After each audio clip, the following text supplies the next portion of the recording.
इब्लीस भी था, इल्म तो उसके पास भी था, अकल भी बड़ी थी। अकल ऐसी थी कि अगर उसके दलील को जो उसने अल्लाह तबारक व तआला के सामने पेश की खालिस अकल की बुनियाद पर रद्द करना चाहो तो कोई रास्ता नहीं।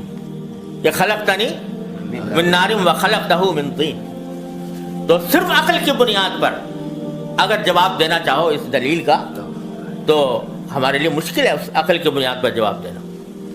तो अकल भी बहुत थी, इल्म भी बहुत था। बल्कि हज़रत थानवी रहमतुल्लाह अलैह फरमाते हैं कि 4 ऐन थे उसके अंदर। आलिम बड़ा था, ऐन आलिम का, और आकिल बड़ा था कि दलील ऐसी पेश कर दी, और फरमाया आबिद बड़ा था क्योंकि रिवायात में है कि पहले इबादत भी बहुत करता था।